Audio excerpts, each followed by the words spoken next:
All right, so if I open this up as big as I can, sweet. All right, so 1 to 4, feel free to stop if you've got questions, so that way we can kind of run through it. But basically what we're gonna do is we're just gonna break apart each section and summarize what that section is. So we're not gonna read through the contract on the call. We're not gonna go line by line. It's just gonna be the summary of how I would explain it to a buyer as we're sitting at the table, or if they're on the phone and I've emailed this over to them to review and sign, this is how we would process it. So if you're curious on something or you really want to know like the detail of it, which I would recommend, is to go through and actually read the contract word by word, line by line, so that way you fully understand it. So for this, if you have questions or confused about something, stop me so we can break it down and actually have that conversation. All right, so page 1. Obviously, you're going to go section by section. Some sections are going to be easier to explain than other sections. Some questions are going to have more questions from the consumer than others. So section 1 is the parties of the contract. So here's where you're going to outline who the seller is and who the buyer is. So seller goes in line 1, buyer goes in line 2. And all that stating is that the seller is agreeing to transfer the property to the buyer in accordance with this contract. Section 2 is the property. So this is addressing which property is actually being sold. Section A is essentially a breakdown of the legal description of that property. So you always want to get this information from the county. The MLS will have it based off what the agent puts in, but the real information comes from the county.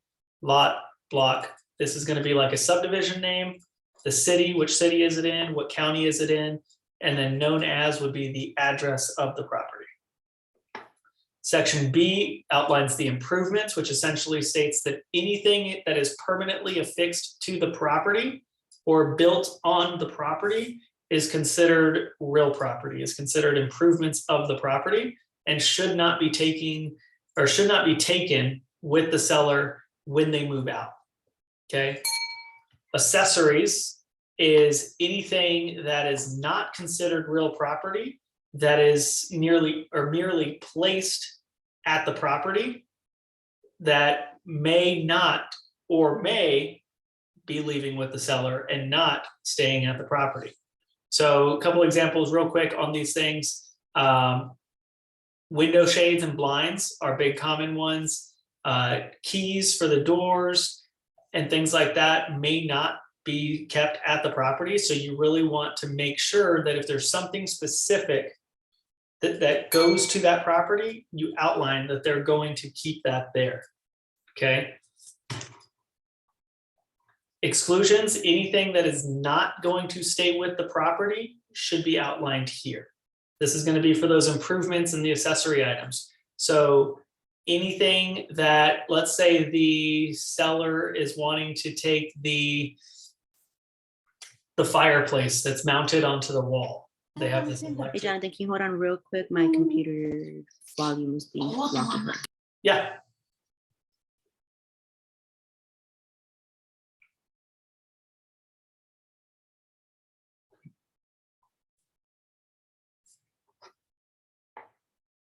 Okay, can you try to talk? Yep. Can you hear me now? No, I can't hear you. Hold on.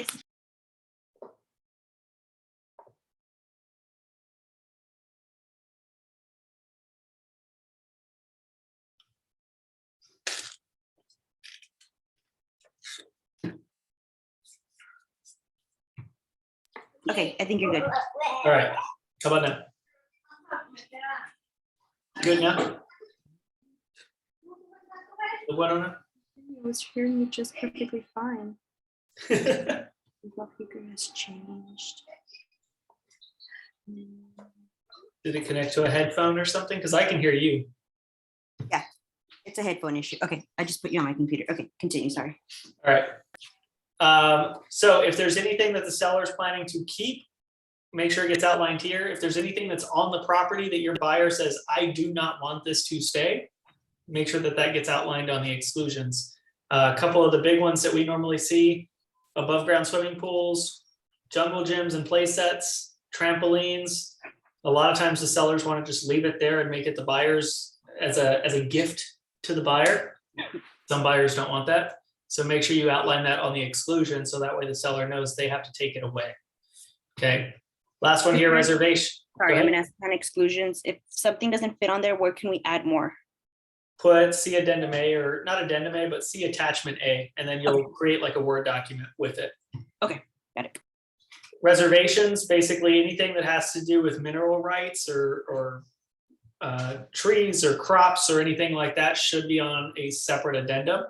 And so this is just outlining that if any of that pertains, make sure that there's the attached addendum included on that.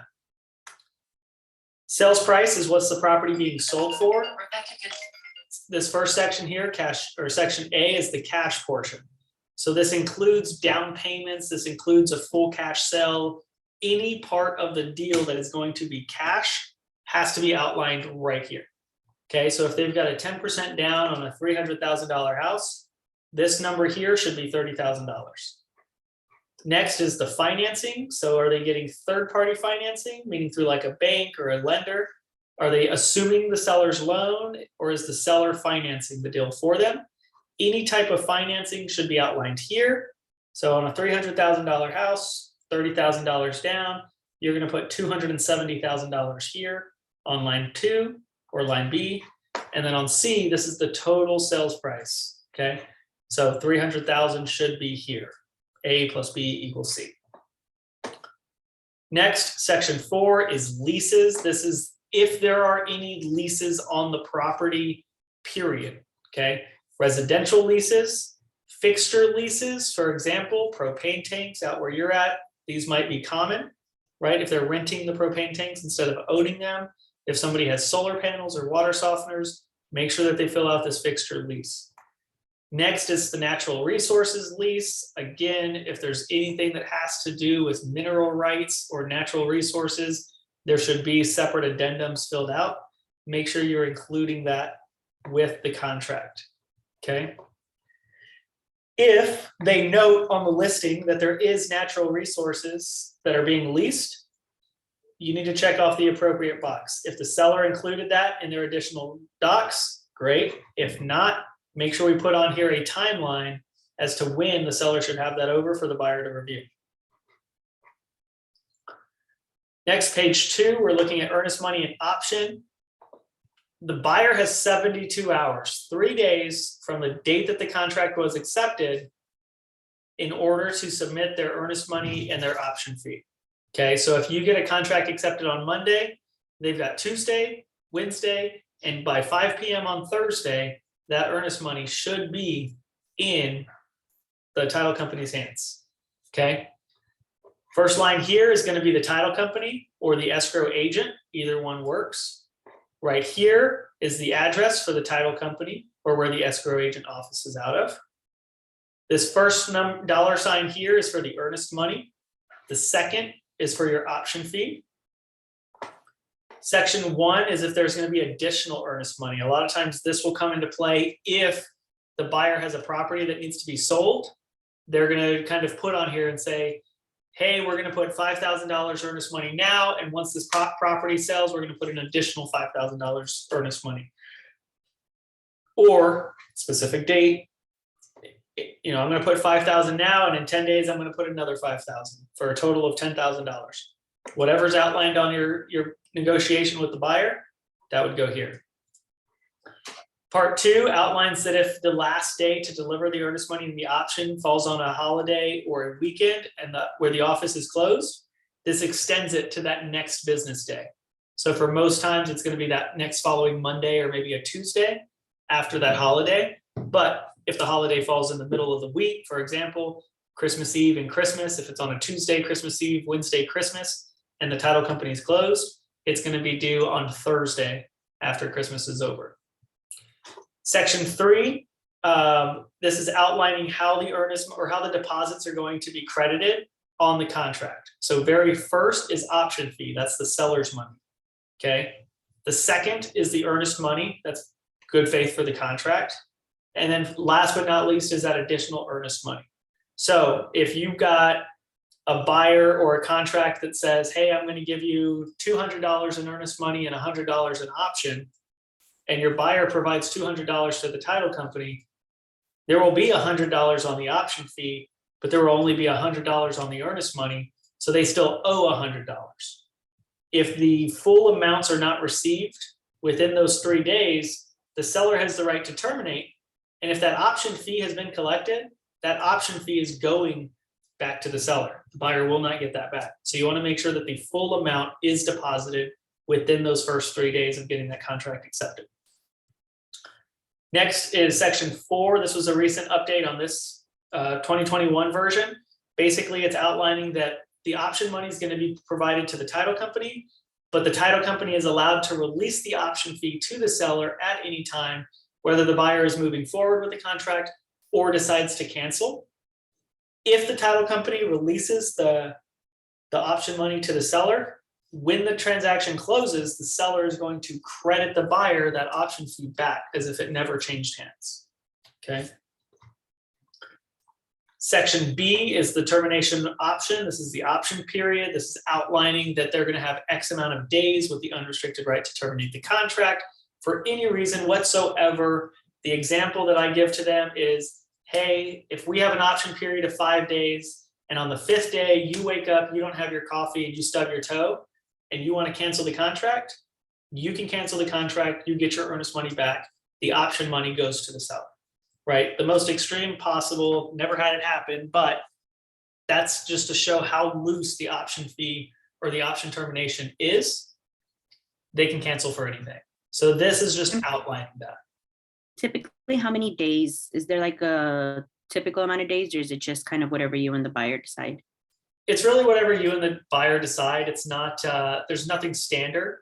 It really depends on A, the quality of the property, B, the competition on the property, and C, how quickly could you get a home inspector in there to inspect the property if needed, right? So in the competing markets that we've been in, you know, we've had 2-3 day option periods because we're just like, hey, we're putting an offer on this property. Can you pencil us in, Mr. Home Inspector, so we can get the house inspected on Tuesday? Sweet, they pencil you in. If the contract gets accepted, awesome, you've already got it scheduled. If it doesn't get accepted, hey, Mr. Inspector, the deal didn't go through, cancel our inspection. And then they cancel it. And then when the market cools down a little bit, you may have 7 to 10 days again on your option period. It's just a matter of how the market condition is. Section C, failure to deliver earnest money or option on section D. If the buyer fails to deliver the earnest money or the option fee, the seller has the right to terminate the contract. Okay. All the seller has to do is sign a notice of seller to terminate the contract and send that to title. As long as that gets to title before the earnest money and the option fee have been paid, the seller terminates the contract, the buyer's out of luck, there's nothing that the buyer can do about it. Okay, the seller can go and accept another offer. But if the buyer doesn't just deposit that earnest money and option fee, and they've got 3 days to do it, and on day 5 they're like, oh crap, I got to go deposit this, and they go deposit the earnest money and the option fee, but the seller never sent notice of termination, they're still under contract. Okay, but you never want to take that risk. You always want to tell the buyer, we need option and earnest money deposited today, tomorrow, the next day, right? If I need to pick it up, I will go pick it up. If they're going to drop it off at title, make sure that they've dropped it off at title. If they want to wire the money, make sure they have the wiring instructions for title. Okay, we want to make sure that that money gets to title within those 3 days. Section E talks about time is of the essence, basically what I was talking about. If they don't meet the deadlines, the contract can be terminated. It's a voidable contract. It's not automatically voided, but it is voidable, which means if the seller wants to do it, they can do it. Section 6, title policy and survey. This is basically outlining who is going to pay for that title policy and what company is providing that title policy. Typically, you're just going to put who the title company is that's going to be closing that transaction. Excuse me. So this outlines basically the standards of the title policy and what's going to be provided on that title policy. Jack, can you call Carl and tell him I'm on a call? Yeah. Next down here is going to be exceptions. These are going to be exceptions from the policy, meaning things that the title policy does not want to cover on that transaction. These can be amended Okay, but they come at a different cost, which means if the title policy doesn't want to cover something, but the buyer really wants it, they can do, amend the title policy to read, and the buyer's gonna pay for that, the seller's gonna pay for that. It's always on a different price. Check with the title company and make sure that you know what that cost is gonna be. So that way you can consider that on your net. Okay, I always had issues with this part when I was reading it in school. So who does the amendment, the title company, or do they have to get a lawyer? The title company would make that amendment, Okay, because the title company has lawyers that work for them okay, to deal with the title policy. the title insurance. Correct. Can they go with a different, like, okay, if they have a title company, they have to buy the title insurance from that title company? It's usually how it works. I don't think there's any rule that says you have to. I just know that that's usually how it works. Okay, It's customary. I mean, it makes it easier, but I just wanted to make sure. Yep. B is your title commitment. So this is basically outlining the title company's requirements that says, hey, as long as the title company receives a copy of the contract, the seller is going to furnish the buyer with a commitment for title insurance. Okay. If that doesn't happen, then there's a chance that the contract can be terminated and the earnest money refunded back to the buyer. So we always want to make sure that these deadlines are getting hit. Okay. Section C is your survey. If the property comes with the survey on the listing, outstanding.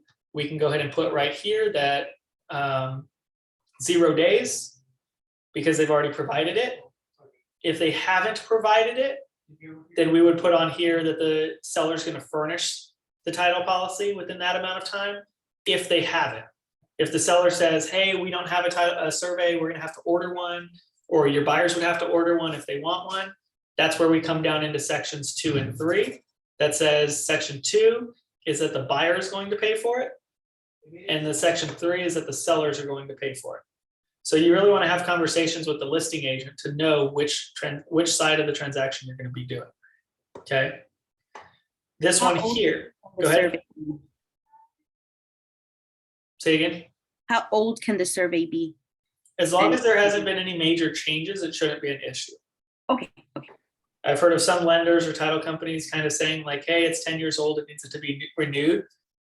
If that's the case, we'll have to renew it. But if they've got one and there's no major issues, they're just going to fill out a T47 that says, hey, there's been no major modifications to the property, everything's still the same. And they should use that same survey. If the seller says, hey, we have a survey, we'll get it to you in 5 days, then you would write 5 days here. And then always mark in here that if the seller doesn't provide that to you, who's going to pay to get a new survey? If the seller says they're giving it to you, mark seller. If the seller says, hey, we're going to give it to you, but if we can't find it, or if the lender doesn't like it, you're going to have to buy a new one, then you mark buyer. Okay. Section D, objections. Sorry. So basically, if there's any objections to the contract or to the title policy, those need to be adjusted within X amount of days. And usually in here, depending on market conditions, you're going to put a number that's enough time for your buyer to review the title policy, talk with title regarding what's being rejected on it or not being covered through title, and think about next steps. So usually on here, I put about 10, 12 days, give or take, just to make sure that they have enough time to go through that. Right here on which prohibit the following use or activity, this line, you really want to know what your client's use of the property is. So if my clients are going to use it to live in as their primary residence, boom, I'm putting residential use. If they're going to use it as an investment property, short-term rental, long-term rental,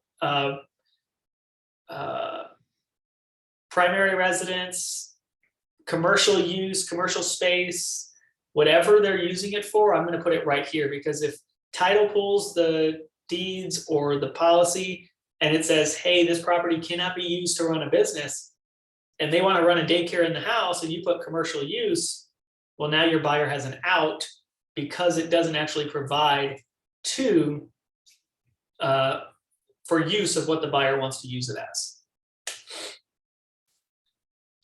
This timeline here, these number of days, that's when the buyer has to make a response to the seller in order to A, remove those objections, or B, cancel the contract.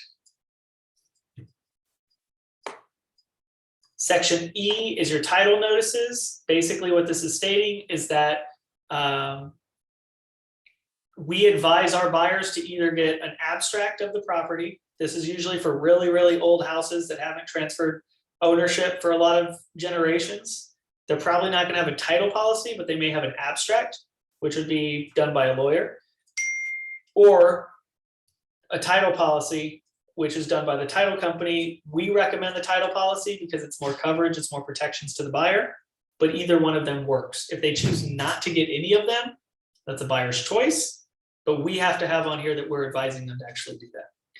Section 2 is outlining if the property falls within an HOA. If it does fall into an HOA, here's the rules on that, making sure that we can get a resale certificate, making sure that we can transfer ownership of the property, and making sure that there's no first right of refusal claims or anything with the HOA on that subject property. If it's not subject to an HOA, none of the rest of this information matters. Section 3, statutory tax districts. Basically, if this property falls in a statutory tax district, this is basically outlining what has to be done on the contract in order to move the property from one owner to the other and let the county know that that property is being transferred over. It also gives disclosure to the buyer that, hey, if this property does fall in a statutory tax district, there may be additional tax requirements required on this property. Section 4, tidewaters. We're not going to run into that too often here in San Antonio. This is more of like a coastal living area. Basically, it's just a notice that says, hey, in case you didn't know, your property may fall into flood requirements or the tidal waterways. Just be aware of that. Here's information on where to look for that information. Section 5, annexation, basically stating that, hey, if you fall outside the city limits, the seller can't guarantee that it will never go into city limits. The city can annex the property or annex the area. Now you're going to fall inside city limits, and there may be additional tax requirements that come into play down the road. Just fair warning. Section 5, properly located in a certified service area or a utility service provider. A lot of times this is going to be the private utility service providers. You may run into this a little bit more down in Floresville, or Megan, when she watches it, she may run into it up in the Bulverde area. But really, it's just a disclosure that kind of outlines using third-party private services as opposed to San Antonio city water. This is our city services, and it's not only San Antonio, but it's those major cities that have their own utility providers.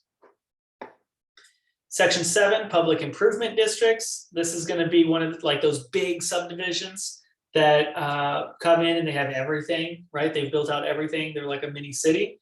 This is basically saying that, hey, if your property falls in this, again, there's probably additional tax requirements, and there's going to be an additional addendum that has to be filled out in order to make sure that you're fully aware the property falls in this, and here's the additional requirements on that. Section 8, transfer fees. This is going to happen a lot with HOAs or even townhomes that you're purchasing. They're going to have transfer fees to transfer the housing authority's obligation to that property. A lot of them require those transfer fees. So just be aware of that. And hopefully the listing agent has done their homework to let you know, hey, there are transfer fees, and here's what that transfer fee looks like and how much it costs, because you're going to fill out an HOA addendum and you're going to have to put on there, what is that transfer fee amount? Section 9, propane gas system service area. Again, you guys might fall into this a lot more than the city agents, just because there's a lot more propane gas use outside city limits. Basically, this is outlining that, hey, your property uses propane as their gas source.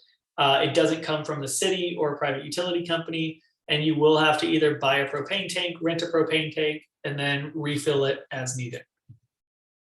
Section 10, notice of water level fluctuations. This is going to happen if the property is on a well, if it's near a lake, if it's near a river, if it's near the ocean. Basically, it's outlining that, hey, your property is dependent or near water. This water can go up or it can go down. It could flood or it could not flood. Be aware of that and use it as needed.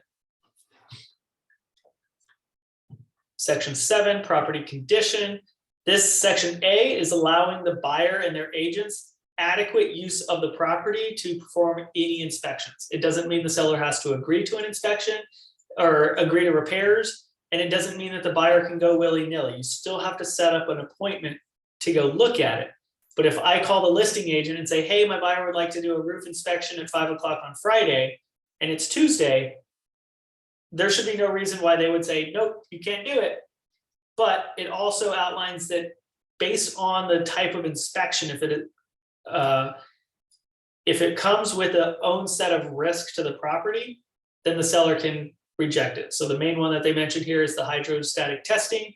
Basically, that one says, hey, this one's dangerous. It could break your pipes. The seller has to give you completely separate authorization to do this.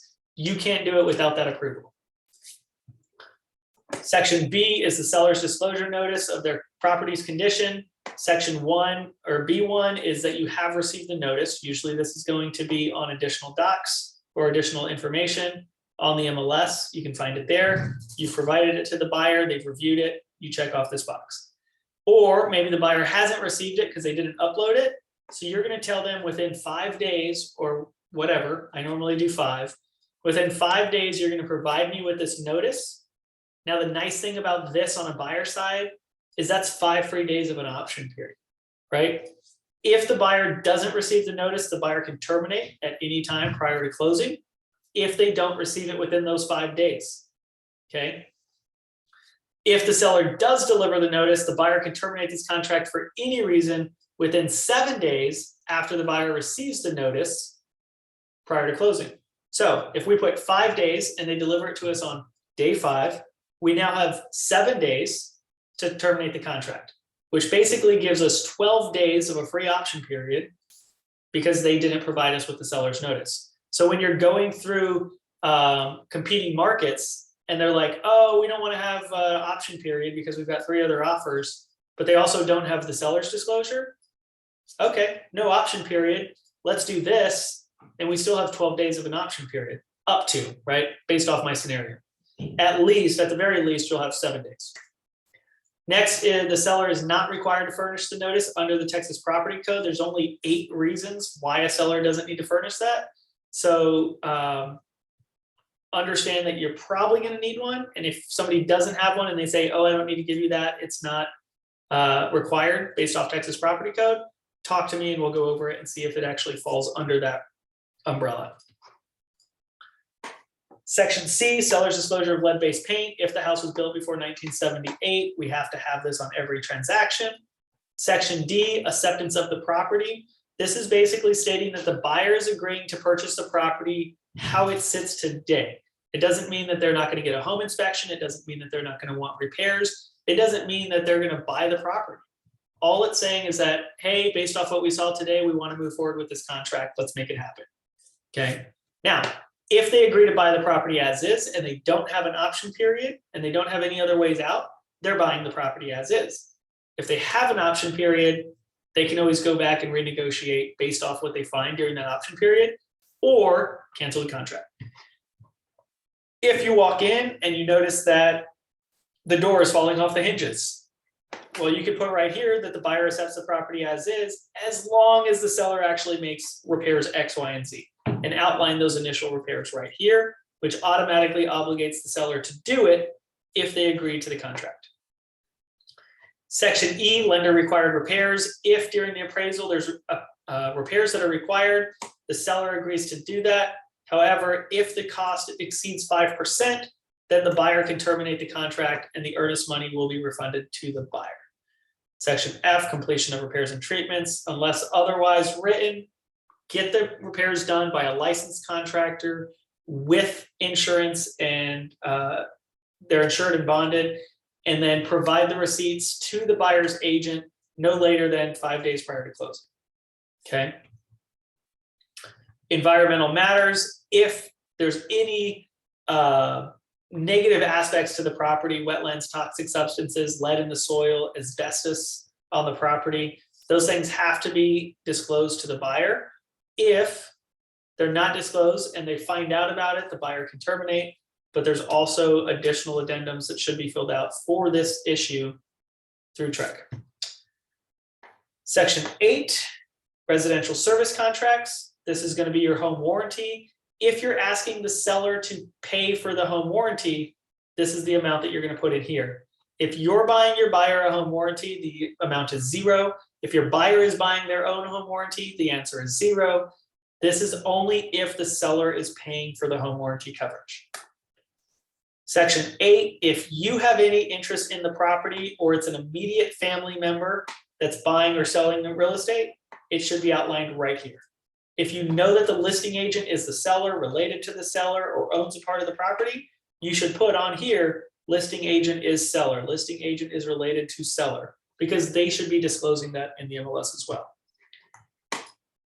Last but not least, broker fees. Basically, it's stating that that the buyer is agreeing to pay broker fees based off a separate agreement, which would be the buyer rep agreement, or the seller is agreeing to pay that based off the listing agreement. This is just stating that the broker will be getting paid, and it's all in written agreements outside of the contract. Section 9 is your closing. What day are you going to closing, and how is it going to close? B is outlining what are those responsibilities. The seller has to execute a general warranty deed. The buyer has to provide the sales price in good funds, which is either cash, wire, or cashier's check. You cannot have your buyer show up with a personal check for $90,000. They won't take it. It has to be a cashier's check or wire. They will do cash. They used to. I think they still do. I've never had a buyer show up with a briefcase full of cash. I don't recommend it. Just get a cashier's check or send a wire. It's the easiest way to do it. Seller and the buyer execute all their documents and make sure that everything is, I's are dotted and T's are crossed.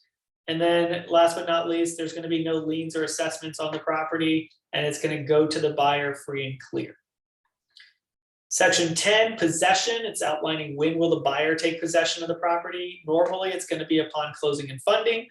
Every once in a while, the seller needs a lease back, or maybe the buyer needs an upfront lease. Then you're going to check the second box that's according to a separate lease that's on a completely different document. It also outlines that any possession by the buyer is considered trespassing unless agreed to by the seller, and any stay from the seller longer than closing is considered trespassing unless agreed to by the buyer. Smart devices, this outlines that any smart devices on the property stay with the property and are considered personal or are considered real property, and that all ownership and access to those should be terminated at the day of closing and transferred to the new owner on the day of closing. Special 11, special provisions. The only thing we write in special provisions is factual statements that our buyers ask us to write in special provisions. We don't put our own free words in there. We're not attorneys.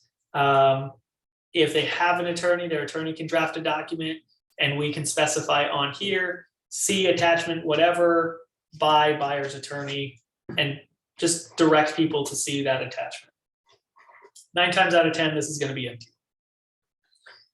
Section 12, settlement and other expenses. This is basically outlining how the costs break down. Did you have something? Yes, on the special provisions, if we are not putting anything, do we put NA or we just leave it blank? Leave it blank. Settlement and other expenses, outlining how the expenses are getting paid out. Also, section B is if you are asking the seller to pay anything towards the buyer's closing costs, that would get outlined right here. Okay, so this is just outlining how the expenses get allocated. So the seller's expenses gets allocated this way, the buyer's expenses get allocated this way. Essentially, it's going to be what fees, what's their down payment, and their closing cost, and then any excess gets credited back to the buyer. For the sellers, very same thing, pay off their liens, pay off their taxes, pay off their fees, pay off the closing cost, and that's it. The rest gets credited back to them. Excuse me. If so, on specific transactions, FHA, VA, Texas Veterans Land, if any of those expenses exceed what's expressly stated in the contract, then the parties could terminate the contract and release the earnest money. It's very rare, but it could happen. Section 13, prorations, it talks about how the taxes are prorated between the buyer and the seller. Essentially, the seller is going to pay their portion of the taxes and interest or insurance that needs to get paid. And then the buyer is going to cover from the day that they close, or sorry, the day after they close to the end of the year. So if property taxes are $1,000 and the seller owns the property for exactly 6 months, the seller is going to pay the buyer $500. And at the end of the year, the buyer is going to have to pay the county $1,000. A lot of times they get confused and they're like, well, why am I paying all year's taxes? Because the seller lived in it half the year. The seller credited the buyer at closing. The buyer now covers that $500 at the end of the year. Section 14, casualty loss. If the house were to burn down, fall apart, get ran into, whatever the case may be, the seller agrees to repair it to its like state of when they bought the property or when they contracted on the property. And if they can't complete it by closing, you can always extend the contract or it's got kind of some automatic termination clauses on here to make sure that the buyer is not trying to close on a property that's not even habitable. Most of the time, you would just extend it out. Section 15, default. If the buyer fails to comply with this contract, the buyer would be in default. The seller has certain options that they could face, forcing the buyer to move forward with the transaction, collecting damages from the buyer for this transaction, or collecting the earnest money as damages for damages of the contract. Or if the seller is the one that defaults, then the buyer basically has those same rights to pursue. Mediation, if there's a disagreement between the buyer and the seller and the agent and the agent, the buyer and the agent, whatever, it would go to mediation as opposed directly to court. That does not restrict them from having attorney representation. It just says, hey, let's save some costs, let's go to mediation. If mediation doesn't happen how you want it, let's go to court. I will say most of the time, if you go to mediation and you don't like what they say and you try to take it to court, the court's gonna say, you agreed to go to mediation, the mediator gave you a response, that's the verdict, take it, right? But they all have those options. Attorney fees basically outlines that Texas is a 3-time state, which basically means if the buyer sues me and I win, then the buyer, I'm entitled to ask the buyer to pay for my reasonable attorney fees and court costs. If the buyer wins, I would have to pay their reasonable attorney fees and court costs. Section 18 is escrow. It's basically talking about how the escrow company is a third party. They're not a party to the contract and they're only being hired to process the escrow and the title of the property. And they can't be held liable for any of the information that's in this contract that's not strictly written by them. And that's what all of that says. If there's any disagreements or damages or things like that, basically the same thing applies. They would go to mediation, they would hash it out, they would figure it out, and then whoever's the prevailing party would be entitled to get their reasonable attorney fees, costs, and damages paid for by the losing party. Section 19, representations, basically stating that everything that's in this contract is true to the best of everybody's abilities, and if for any reason there was a question of doubt or they found that it was untrue, then there would be damages that would have to get paid. It also basically states that the seller can receive backup contracts while this is pending, but they can't move forward with those backup contracts until the first contract cancels. Section 20 is your federal tax requirements, basically stating that if the seller is a foreign person, there's additional taxes that have to be withheld by the buyer in order for the IRS to do their analysis and make sure that everything is on the up and up, and then that'll get released to the seller. So, doesn't happen very often, but once in a while it happens. Just be aware that it exists. And if you know that the seller is a foreign person, talk to title and make sure that they're aware of the situation. It's not a bad thing. Nobody's getting arrested. It's just the IRS wants their money. Section 21, notices. Where are documents going to be sent? Usually I will put the buyer's name here and their email. I don't always put their phone number just because I don't want the other side trying to contact the buyer directly. But we should fill this out a little bit just to make sure that people know where things should be going. Section 22, agreement of parties, is outlining any additional documents that we are including with this contract. The most common is going to be a third-party financing addendum. It's going to be the seller's disclosure. Where is that one?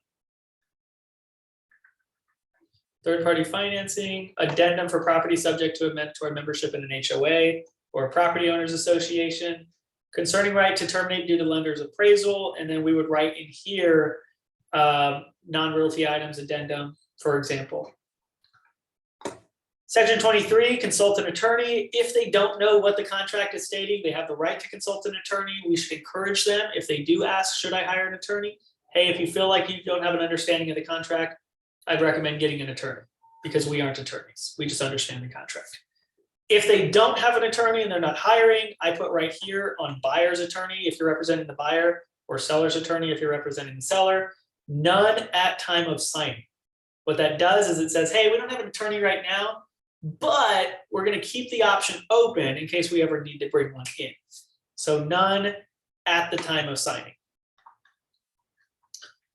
This is your execution page. This is only executed when the last person signs. So if you submit the contract as a buyer's agent, this is not filled out. When the seller gets it, if they accept the contract, this gets filled out. If they counter back with some changes, now it's on the buyer. If the buyer accepts the seller's counter, now they would execute the contract. Does that make sense? Yes. Okay.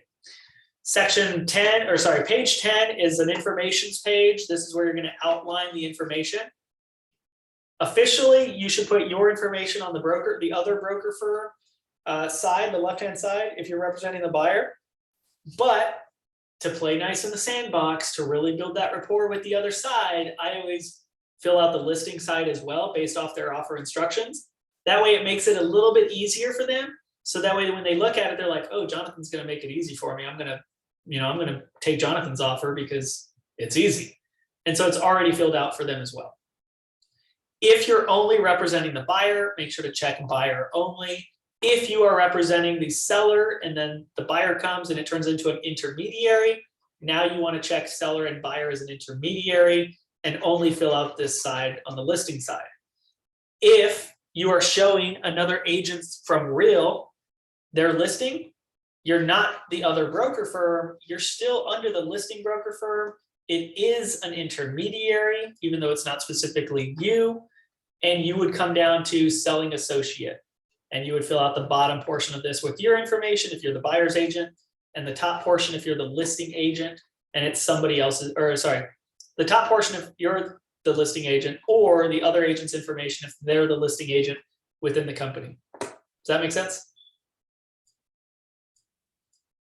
I think so. Okay. Down at the bottom here, it's a disclosure. It's basically stating how much is the other brokerage, the listing brokerage, going to pay the buyer's brokerage on their commission.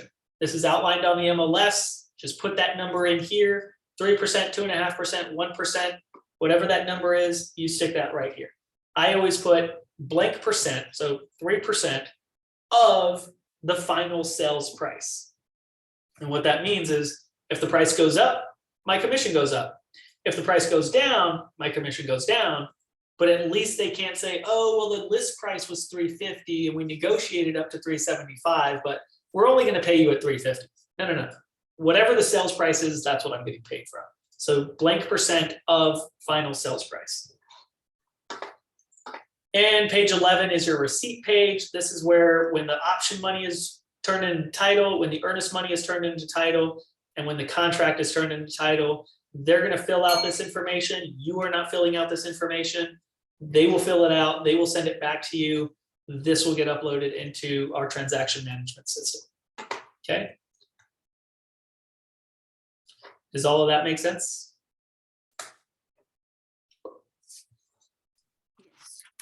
Clear as mud. Yeah. No, I got like 75% of that. No, I think for the most part.